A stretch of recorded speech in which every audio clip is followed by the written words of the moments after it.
Welcome to my channel the lady prophet. ഇന്നത്തെ reading നിങ്ങൾക്കുള്ള ശിവസന്ദേശമാണ്. ശിവഭഗവാനെ നിങ്ങൾക്ക് ഈ ഒരു സമയത്ത് എന്താണ് ഗൈഡൻസ് തരാനുള്ളത്, അതല്ലെങ്കിൽ നിങ്ങളുടെ ശിവബോധം, ശുദ്ധബോധമായിരിക്കുന്ന നിങ്ങളുടെ ശിവബോധത്തിന് എന്താണ് നിങ്ങളോട് കമ്മ്യൂണിക്കേറ്റ് ചെയ്യാനുള്ളത് എന്നാണ്. ഇതൊരു കളക്റ്റീവ് റീഡിംഗ് ആണ്, ടൈംലെസ് റീഡിംഗ് ആണ്. എപ്പോഴാണോ കാണുന്നത് അപ്പോൾ മുതൽ വാലിഡ് ആയിരിക്കും. കാർഡ്സ് നോക്കാം.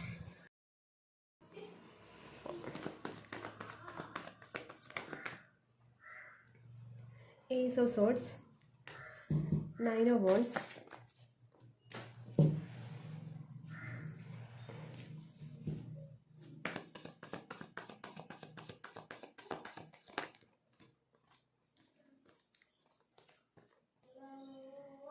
Eight of Cups, Lovers, Page of Swords, Ten of Cups,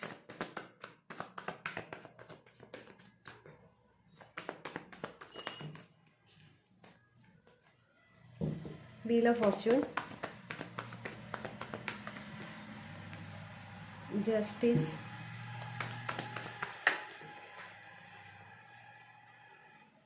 Six of Swords, Four of Pentacles,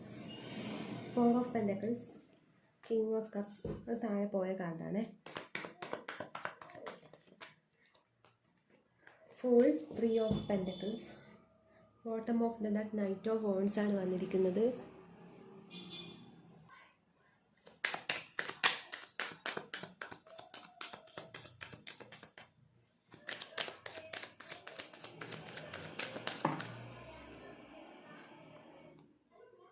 Beyond illusion, comparison, sharing,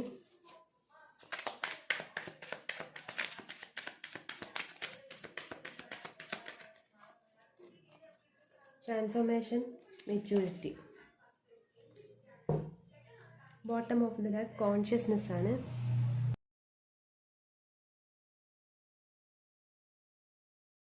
ഇതൊക്കെയാണ് നിങ്ങൾക്ക് വന്നിരിക്കുന്ന കാർഡ്സ്.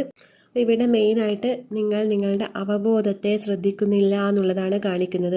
അവബോധത്തെ ശ്രദ്ധിക്കാതിരിക്കുമ്പോഴാണ് നിങ്ങൾക്ക് വേണ്ട വിധത്തിൽ ലൈഫിൽ ക്ലാരിറ്റി ഇല്ലാതെ നിൽക്കുന്നത്. നിങ്ങൾക്ക് ഒരുപാട് കാര്യത്തിൽ ക്ലാരിറ്റി കുറവ് കാണാൻ പറ്റുന്നുണ്ട്. ഇതിൻ്റെ മെയിൻ റീസൺ നിങ്ങളുടെ അവബോധത്തിൽ നിന്നും വിട്ടുപോയി എന്നുള്ളതാണ്. അവിടെ നിങ്ങൾ ശ്രദ്ധിക്കുന്നില്ല. പകരം നിങ്ങൾ ശ്രദ്ധിക്കുന്നത് നിങ്ങളുടെ മൈൻഡിലാണ്. അതായത് കമ്പാരിസൺ, അതായത് മറ്റു പലതുമായിട്ടും നിങ്ങൾ കമ്പയർ ചെയ്ത് നോക്കുകയാണ് ചെയ്യുന്നത്.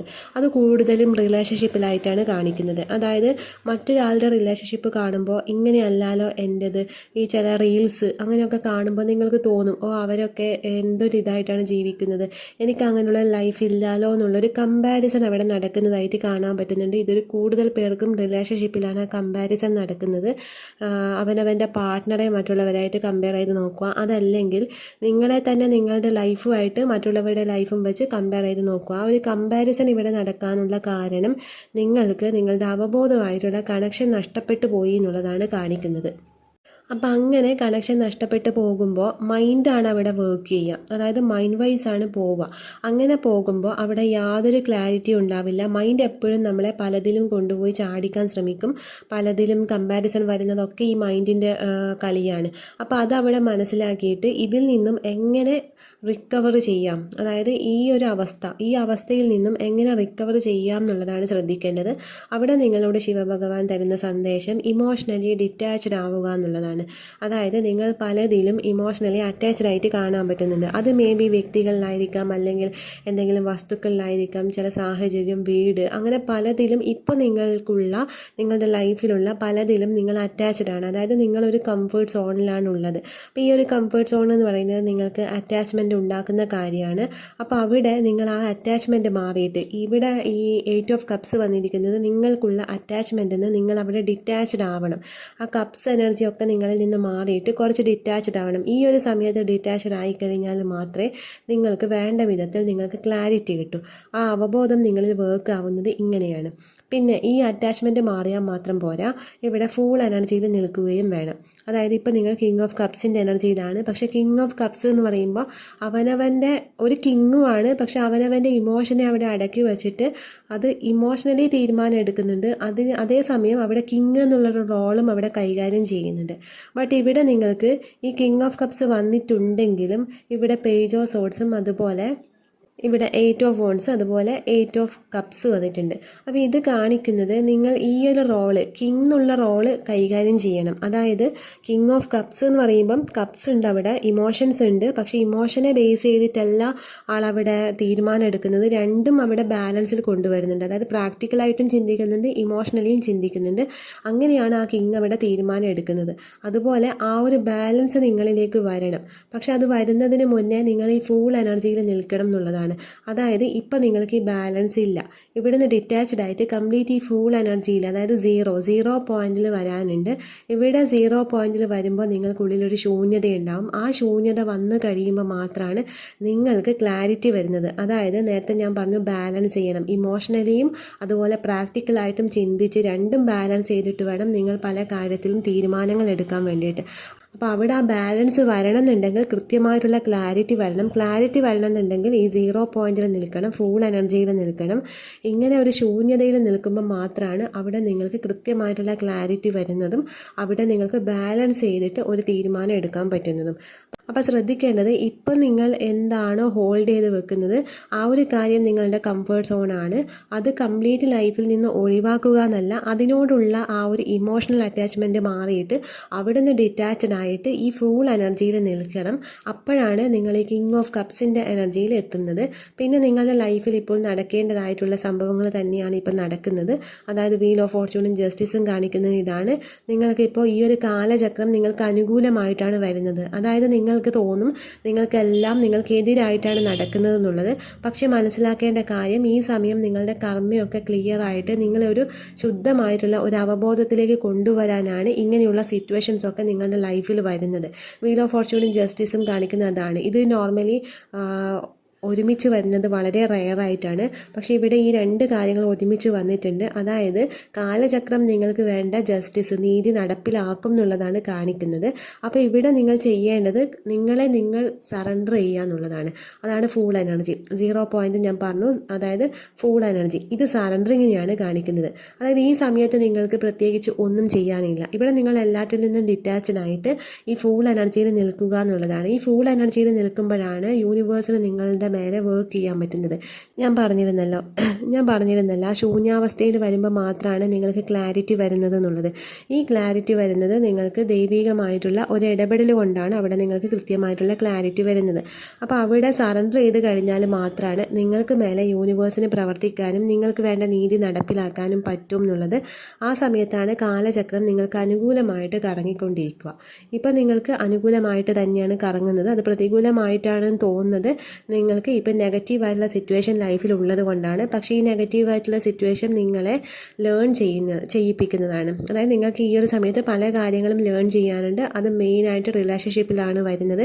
ചിലർക്ക് മാത്രം ഫിനാൻഷ്യൽ കണ്ടീഷൻസ് വന്നിട്ടുണ്ട്. ഇവിടെ ഫിനാൻഷ്യൽ സിറ്റുവേഷൻ വരുമ്പോൾ അത് നിങ്ങൾക്കിപ്പോൾ കുറച്ച് ബുദ്ധിമുട്ടുള്ളതായിട്ട് കാണിക്കുന്നുണ്ട്. പക്ഷേ ആ ഒരു എനർജി ഇവിടെ കൂടുതലൊന്നും വന്നിട്ടില്ല.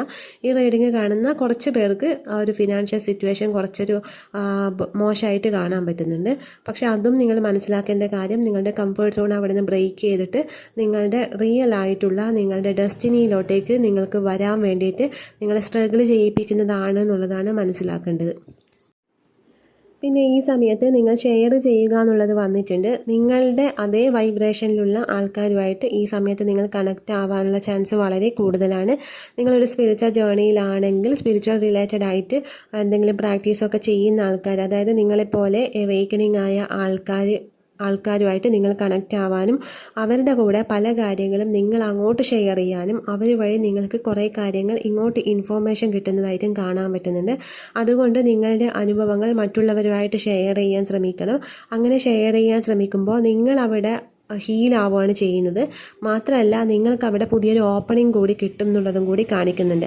അതിലൂടെയാണ് നിങ്ങൾക്കൊരു ട്രാൻസ്ഫോർമേഷൻ വരുന്നത്. ഇവിടെ ട്രാൻസ്ഫോർമേഷനും മെച്യൂരിറ്റിയും കാണിക്കുന്നത് അതാണ്. ഇവിടെ ഷെയറിങ്ങും അതുപോലെ 3 ഓഫ് പെൻറ്റക്കിളും കാണിക്കുന്നത് നിങ്ങൾ മറ്റുള്ളവരുമായിട്ട് നിങ്ങളുടെ അനുഭവങ്ങൾ ഷെയർ ചെയ്യണം എന്നുള്ളതാണ്. നിങ്ങൾക്ക് ഒരുപാട് എക്സ്പീരിയൻസസ് ഉണ്ടാവാം. ഈ ഒരു സമയത്ത് നിങ്ങൾ പല നെഗറ്റീവ് സിറ്റുവേഷനിലൂടെയും കടന്നു പോകുമ്പോൾ നിങ്ങൾക്കവിടെ ഒരുപാട് എക്സ്പീരിയൻസാണ് ഉണ്ടാവുന്നത്. ഈ ഒരു എക്സ്പീരിയൻസ് നിങ്ങൾ സമൂഹത്തിൽ സമൂഹത്തിന് ഷെയർ ചെയ്ത് കൊടുക്കേണ്ടതാണ്. കാരണം നിങ്ങളുടെ അനുഭവങ്ങളിലൂടെ മാത്രമേ, നിങ്ങൾ പറഞ്ഞു കേട്ട അറിവ് വച്ചല്ല മറ്റുള്ളവർക്ക് പല കാര്യങ്ങളും പറഞ്ഞു കൊടുക്കേണ്ടത്. മറ്റുള്ളവർ ചിലർ നിങ്ങൾക്ക് പല കാര്യങ്ങളും പറഞ്ഞു തരുന്നുണ്ടാവും, അല്ലെങ്കിൽ ബുക്സിൽ നിങ്ങൾ പല കാര്യങ്ങളും അറിയുന്നുണ്ടാവും. പക്ഷേ ഇതിനേക്കാൾ എല്ലാറ്റിനും ഉപരി അവനവൻ്റെ അനുഭവങ്ങൾ വച്ച് ആ അനുഭവത്തിലിരുന്ന് പറയുമ്പോൾ അതിന് വലിയ ഒരു ഇമ്പോർട്ടൻസ് ഉണ്ട്. അത് മറ്റുള്ളവരുടെ ലൈഫിൽ അത്രയും ഇൻഫ്ലുവൻസ് ചെയ്യുകയും ചെയ്യും. അവരുടെ ഡൗട്ട്സിന്, നിങ്ങൾ പറയുന്ന കാര്യത്തിന് അവർക്ക് ഡൗട്ട്സ് ഉണ്ടാവും, ആ ഡൗട്ട്സ് ക്ലിയർ ചെയ്ത് കൊടുക്കാനും നിങ്ങൾക്ക് വളരെ ഈസി ആയിട്ട് പറ്റും. അതല്ല നിങ്ങൾ നോട്ട്സിലോ അല്ലെങ്കിൽ ഏതെങ്കിലും സ്പിരിച്വൽ റിലേറ്റഡ് ആയിട്ടുള്ള ബുക്സ്, അതുപോലെ ഏതെങ്കിലും ഗുരു നിങ്ങൾക്ക് പറഞ്ഞു തന്ന അറിവ് അല്ലെങ്കിൽ മറ്റാരെങ്കിലും പറഞ്ഞു തന്ന അറിവ്, ഇത് മറ്റുള്ളവർക്ക് കൊടുക്കുമ്പോൾ ആ കേൾക്കുന്ന ആളുടെ ഡൗട്ട്സ് മേ ബി നിങ്ങൾക്ക് ക്ലിയർ ചെയ്യാൻ പറ്റണമെന്നില്ല. പക്ഷെ അവരവൻ്റെ എക്സ്പീരിയൻസിലിരുന്ന് അത് ചെയ്യുമ്പോൾ നിങ്ങൾക്ക് കൃത്യമായിട്ടുള്ള ക്ലാരിറ്റി, അവർ ചോദിക്കുന്ന ഡൗട്ട് എന്ത് തന്നെ ആയാലും നിങ്ങൾക്കത് കാര്യകാരണ സഹിതം നിങ്ങൾക്കവിടെ കൃത്യമായിട്ടുള്ള ക്ലാരിറ്റി അവർക്ക് കൊടുക്കാനും പറ്റും. അവരുടെ ലൈഫിൽ നല്ലൊരു ഇൻഫ്ലുവൻസർ ആവാൻ നിങ്ങൾക്ക് പറ്റുകയും ചെയ്യും. അപ്പോൾ അതിവിടെ കാണിക്കുന്നുണ്ട്. നിങ്ങൾ ഷെയർ ചെയ്യുക എന്നുള്ളത് നിങ്ങളുടെ എക്സ്പീരിയൻസ്, അതിലൂടെ നിങ്ങൾക്ക് ഗ്രോത്ത് ആണ് ഉണ്ടാവുന്നത്. അങ്ങനെ ചെയ്യുമ്പോൾ നിങ്ങൾക്ക് നിങ്ങളുടെ ഇൻറ്റ്യൂട്ടീവ് പവർ കൂടും. അതുവഴി നിങ്ങൾക്ക് തേർഡ് ഐ ഓപ്പൺ ആവുകയും ചെയ്യും. അതുവഴി നിങ്ങൾക്ക് കുറേ ഇൻഫോർമേഷൻ, ആകാശിക് റെക്കോർഡ് പോലുള്ള ഇൻഫോർമേഷൻ നിങ്ങൾക്ക് ഓപ്പൺ ആയിട്ട് വരികയും ചെയ്യും. അവിടെ നിങ്ങൾ പ്രത്യേകിച്ച് ഒന്നും ചെയ്യേണ്ട. നിങ്ങൾക്ക് ആ സമയം എന്താണോ ഇൻഫോർമേഷൻ അത്യാവശ്യമായിട്ടുള്ളത് അത് നിങ്ങൾ പോലും അറിയാതെ നിങ്ങളിലേക്ക് വരും. അത് പറഞ്ഞു കഴിയുമ്പോൾ മേ ബി നിങ്ങൾക്ക് പോലും ഒരു അതിശയം തോന്നും, ഇതൊന്നും എനിക്ക് അറിയാത്ത കാര്യമില്ല, ഇതൊക്കെ ഞാൻ എങ്ങനെ പറഞ്ഞു എന്നുള്ള ഒരു ക്യൂരിയോസിറ്റി അവിടെ നിങ്ങൾക്ക് വരികയും ചെയ്യുന്നതാണ് കാണിക്കുന്നത്. അത് നിങ്ങളുടെ തേർഡ് ഐ അവിടെ ഓപ്പൺ ആവുന്നത് കൊണ്ടാണ്. കാരണം സ്വന്തം എക്സ്പീരിയൻസിൽ ഇരുന്ന് പറയുമ്പോൾ അങ്ങനെ ഒരു ഗ്രോത്ത് നിങ്ങളുടെ ലൈഫിലോട്ടേക്ക് വരും. പിന്നെ അതുവഴി നിങ്ങൾക്ക് ഇവിടെ വന്നിരിക്കുന്നത് ട്രാൻസ്ഫോർമേഷനും മെച്യൂരിറ്റിയാണ്. അതായത് നിങ്ങൾ പോലും പ്രതീക്ഷിക്കാത്ത തരത്തിലുള്ള ട്രാൻസ്ഫോർമേഷൻ വരും. അത് മെച്യൂരിറ്റിയാണ്. അത്ര വരെയും നിങ്ങൾക്ക് മെച്യൂർഡ് ആയിട്ടൊരു തീരുമാനം എടുക്കാൻ പറ്റുന്നുണ്ടാവില്ല. ആരെങ്കിലും ഡിപ്പെൻഡ് ചെയ്തിട്ടായിരിക്കാം നിങ്ങൾ പല തീരുമാനങ്ങളും എടുക്കുന്നത്. പല കാര്യങ്ങളും ചെയ്യുന്നത് മറ്റുള്ളവരുടെ ഇഷ്ടവും കൂടി നോക്കിയിട്ടായിരിക്കാം. മറ്റുള്ളവർക്ക് ഇഷ്ടമല്ലാത്ത കാര്യങ്ങളാകുമ്പോൾ നിങ്ങളത് മാറ്റി വെക്കാനും ചാൻസ് ഉണ്ട്. അപ്പോൾ അങ്ങനെയൊക്കെയുള്ള ഒരു ആറ്റിറ്റ്യൂഡിലായിരുന്നു നിങ്ങൾ ഇത്രയും കാലം പോകുന്നത്. പക്ഷേ ഇങ്ങനെ ചെയ്യുമ്പോൾ നിങ്ങൾ കംപ്ലീറ്റ്ലി ഒരു ട്രാൻസ്ഫോർമേഷൻ വരുവാണ് ചെയ്യുന്നത്. അത് നിങ്ങളുടെ ഫിസിക്കലി ആണെങ്കിലും നിങ്ങൾ മെൻ്റലി, ഇമോഷണലി, സ്പിരിച്വലി എല്ലാ തരത്തിലും നിങ്ങൾക്ക് ട്രാൻസ്ഫോർമേഷൻ വരുവാണ് ചെയ്യുന്നത്. അതുപോലെ ആ ഒരു ട്രാൻസ്ഫോർമേഷൻ വരുമ്പോൾ നിങ്ങളിൽ മെച്യൂരിറ്റിയാണ് വരുന്നത്. നിങ്ങൾക്ക് എന്ത് കാര്യം നിങ്ങളുടെ ലൈഫിലോട്ടേക്ക് വന്നു കഴിഞ്ഞാലും അത് നിങ്ങൾക്ക് ഈസി ആയിട്ട് ഹാൻഡിൽ ചെയ്യാൻ പറ്റും. ആ മെച്യൂരിറ്റി നിങ്ങളിലേക്ക് വരും എന്നുള്ളതാണ്. അപ്പോൾ ഇവിടെ ശ്രദ്ധിക്കേണ്ട കാര്യം ഈ കോൺഷ്യസ്നെസ് ആണ്. അപ്പോൾ ഇവിടെ bottom of the dark night of വോൺസും അതുപോലെ കോൺഷ്യസ്നെസ് ആണ് വന്നിരിക്കുന്നത്.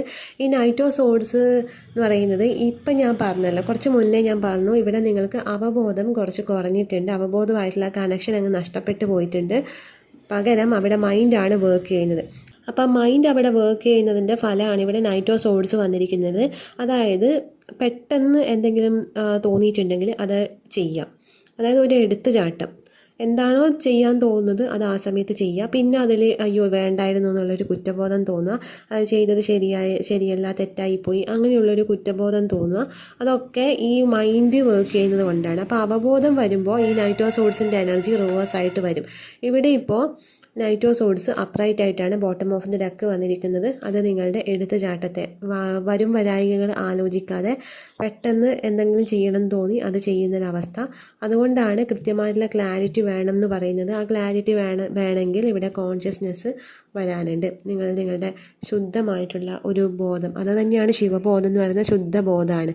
അപ്പോൾ ആ ഒരു ശുദ്ധബോധം വരണമെങ്കിൽ കുറച്ച് പണിയുണ്ട്. പക്ഷെ നമുക്ക് ഇപ്പോൾ തന്നെ ആ ഒരു നിങ്ങൾ അവെയറായിട്ട് നിൽക്കുക, അതായത് നിങ്ങൾ ചെയ്യുന്ന കാര്യത്തിൽ കൃത്യമായിട്ടുള്ള ഒരു ശ്രദ്ധ അവിടെ വരണം. എല്ലാറ്റിലും ശ്രദ്ധിച്ച് ചെയ്യണം. അവിടെ ആ കാര്യങ്ങൾ ചെയ്യുമ്പോൾ നിങ്ങളിൽ ഉണ്ടാവുന്ന മാറ്റങ്ങൾ, അതായത് നിങ്ങളിപ്പോൾ എന്തെങ്കിലും എഴുതുന്നു, അങ്ങനെ എഴുതുമ്പോൾ നിങ്ങൾക്ക് ഉള്ളിൽ എന്താണ് സംഭവിക്കുന്നത്, അല്ലെങ്കിൽ നിങ്ങളുടെ ശരീരത്തിൽ എന്താണ് സംഭവിക്കുന്നത്, അവിടെ നിങ്ങൾക്ക് കൃത്യമായിട്ടുള്ളൊരു അവയർനെസ് വരണം.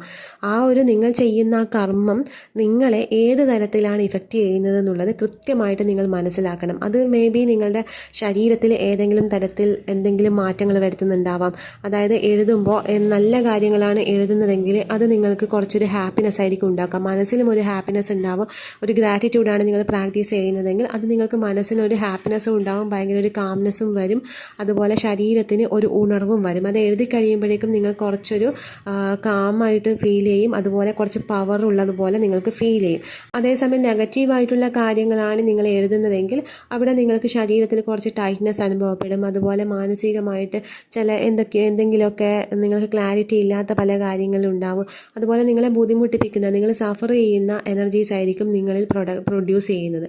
അപ്പോൾ എന്താണെന്ന് വെച്ചാൽ ഇത് മനസ്സിലാക്കണം, നിങ്ങൾ ചെയ്യുന്ന കർമ്മം കൊണ്ട് എന്താണ് നിങ്ങളിൽ മാറ്റം വരുന്നത്, അത് നിങ്ങളെ ഏത് രീതിയിലാണ് ഇഫക്റ്റ് ചെയ്യുന്നത്, നിങ്ങളെ പോസിറ്റീവായിട്ടാണോ നെഗറ്റീവായിട്ടാണോ ഇഫക്റ്റ് ചെയ്യുന്നത്.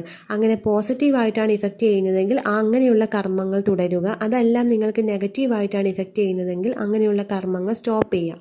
ഇതാണ് ഇവിടെ അവയർനെസ് കൊണ്ട് ഉദ്ദേശിക്കുന്നത്. അവിടെ നിങ്ങൾ ചെയ്യുന്ന കർമ്മത്തിൽ കൃത്യമായിട്ടും അവബോധത്തിലായിരിക്കണം. ആ അവബോധം വരുമ്പോഴാണ് നിങ്ങൾക്ക് ക്ലാരിറ്റി വരുന്നത്, അത് വേണോ തുടരണ്ടേ എന്നുള്ള ഒരു ക്ലാരിറ്റി വരുന്നത്. പിന്നെ ഇവിടെ ഓവറോളായിട്ട് വന്നിരിക്കുന്ന എനർജി എല്ലാം സാക്ഷി ഭാവത്തിൽ കാണുക എന്നുള്ളതാണ്. അതായത് നിങ്ങളുടെ ലൈഫിൽ നെഗറ്റീവും പോസിറ്റീവായിട്ടുള്ള കാര്യങ്ങൾ ഉണ്ടാവാം, അതെല്ലാവരുടെ ലൈഫിലും ഉണ്ടാവും. സുഖവും ദുഃഖവും കൂടി കലർന്നത് തന്നെയാണ് ജീവിതം എന്ന് പറയുന്നത്. അപ്പോൾ അവിടെ സുഖമായാലും ദുഃഖമായാലും ഇതെന്തിനായാലും സാക്ഷി ഭാവത്തിൽ കാണുക. എല്ലാറ്റിനെയും പുറത്ത് നിന്ന് ഒരാൾ കാണുന്നത് പോലെ, ഒരാൾ നോക്കി നിൽക്കുന്നത് പോലെ സാക്ഷി ഭാവത്തിൽ ഇരിക്കുക എന്നുള്ളതാണ്. അത് വരാൻ കുറച്ച് ബുദ്ധിമുട്ടാണ്. അത് നമ്മുടെ സ്പിരിച്വൽ പ്രാക്ടീസൊക്കെ ചെയ്ത് വരുമ്പോൾ മാത്രമേ അങ്ങനെ ഒരു സാക്ഷി ഭാവത്തിൽ നമ്മുടെ ലൈഫിനെ നോക്കി കാണാൻ പറ്റൂ. ഫോർ എക്സാമ്പിൾ, ഒരു ചേമ്പിൻ്റെ ഇല, അപ്പോൾ ആ ചേമ്പിലയിൽ നമ്മളൊരു തുള്ളി വെള്ളം അവിടെ ഒഴിച്ചു കൊടുക്കുന്നു. അങ്ങനെ വെള്ളം അവിടെ ആയിക്കഴിഞ്ഞാൽ അവിടെ ആ ചേമ്പിലേക്ക് ആ വെള്ളം അവിടെ ടച്ച് ആവുന്നില്ല. ആ ചേമ്പിലയെ നിങ്ങൾ ശ്രദ്ധിച്ചിട്ടുണ്ടോ? അതിലൊരു വെള്ളം വീണ് കഴിഞ്ഞാൽ ആ ചേമ്പിലേക്ക് ഒരു കോട്ട അവിടെ തട്ടുന്നില്ല, മറിച്ച് അവിടെ ആ വെള്ളം ഉണ്ടെങ്കിലും ആ ചേമ്പിലയെ അത് ഒരു തരത്തിലും ഇഫക്റ്റ് ചെയ്യുന്നില്ല. അവിടെ വെള്ളം ഉണ്ടോ എന്ന് ചോദിച്ചാൽ ഉണ്ട്, അത് ചേമ്പിലേക്ക് ടച്ച് ആവുന്നുണ്ടോ ഉണ്ട്, പക്ഷെ ആ ചേമ്പിലേക്ക് ആ ഒരു വെള്ളത്തിൻ്റെ അവിടെ വീണിട്ടുണ്ട് എന്നുള്ള യാതൊരു ഇതും അവിടെ ഉണ്ടാവില്ല, അതിനെ യാതൊരു രീതിയിലും ആ വെള്ളം ഇഫക്റ്റ് ചെയ്യുന്നില്ല. അതുപോലെ ആയിരിക്കണം, ഈ ചേമ്പില പോലെ ആയിരിക്കണം നമ്മളും. അതായത് നമ്മൾ സുഖം വന്നാലും ദുഃഖം വന്നാലും അത് നമ്മളെ യാതൊരു തരത്തിലും ഇഫക്റ്റ് ചെയ്യാത്ത രീതിയിലായിരിക്കണം നമ്മളുടെ ലൈഫ്. അതിനെയാണ് സാക്ഷി ഭാവത്തിലിരിക്കുക എന്ന് പറയുന്നത്.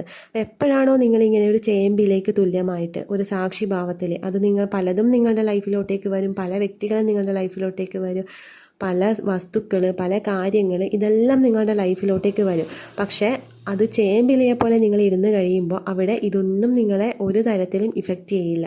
അതുപോലെ ആയിരിക്കണം നിങ്ങളിലേക്ക് പല കാര്യങ്ങളും വരും, ഇതെല്ലാം സാക്ഷി ഭാവത്തിൽ കാണുക, ഒന്നും നിങ്ങളെ ഇഫക്റ്റ് ചെയ്യാത്ത രീതിയിൽ ഇരിക്കുക എന്നുള്ളതാണ്. അത് ഇവിടെ മെയിനായിട്ട് വന്നിരിക്കുന്ന ഒരു ശിവ സന്ദേശം എന്ന് പറയുന്നത് നിങ്ങളുടെ ലൈഫിലോട്ടേക്ക് എന്ത് വന്നാലും സാക്ഷി ഭാവത്തിൽ ഇരിക്കുക എന്നുള്ളതാണ്.